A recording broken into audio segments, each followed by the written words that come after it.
The third and final debate of the 2016 election season opened with a more measured tone. Hillary Clinton and Donald Trump discussing substantive policy differences on issues from gun rights to abortion to immigration. But it didn't take long for the gloves to come off in Vegas, Trump refusing to say whether he'll accept the results of the election, following days of ramped-up talk that it could be rigged. Do you make the same commitment that you will absolutely accept the result of this election? I'll look at it at the time. What I've seen is so bad. First of all, the media is so dishonest and so corrupt, and the pile-on is so amazing. I will tell you at the time. I'll keep you in suspense. Well, okay? Chris, let me respond to that because that's horrifying. You know, every time Donald thinks things are not going in his direction, he claims whatever it is rigged against him. He lost the Iowa caucus. He lost the Wisconsin primary. He said the Republican primary was rigged against him. This will have zero impact for Trump among his base. There aren't many undecideds left. It's well under 4%, despite what some of the polls tell you. No other major party nominee in American history has said this ahead of the election. Some have disputed an election after it was over, whether it was Al Gore in 2000 or Andrew Jackson in 1824 or Samuel Tilden in 1876.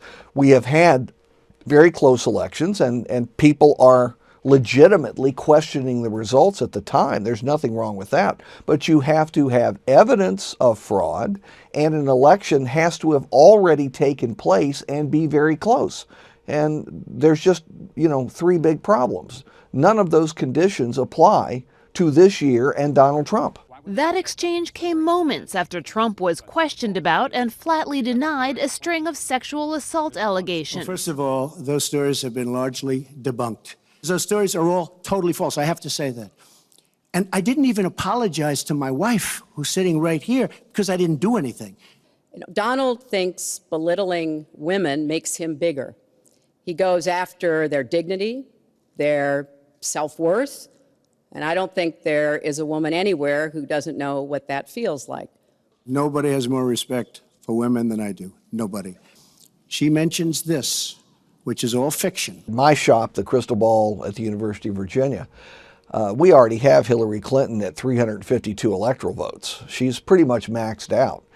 Now, comments like that may reinforce the gender gap, which is going to be historically large. It should be the largest gender gap that we've been able to record in a presidential election, at least since polls have been taken. The candidates also sparred over foreign policy, Clinton accusing Trump of being a puppet of Russian President Vladimir Putin. Well, that's because he'd rather have a puppet as president of the United States. No puppet. And it's pretty clear. You're the puppet. It's pretty clear you won't admit that the puppet. Russians have engaged in cyber attacks against the United States of America, that you encouraged espionage against our people, that you are willing to spout the Putin line because he has a very clear favorite in this race. Trump repeatedly sought to paint Clinton as an ineffective career politician with few major achievements. And you do have experience. I'd say the one thing you have over me is experience, but it's bad experience because what you've done has turned out badly.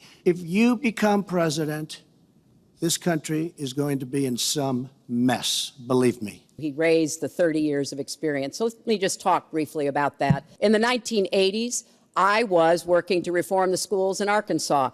He was borrowing $14 million from his father to start his businesses. And on the day when I was in the Situation Room monitoring the raid that brought Osama bin Laden to justice, he was hosting the Celebrity Apprentice. Wrong. Throughout the debate, the disdain that the candidates have for one another was palpable. The Such Social a nasty Security woman. Trust Fund.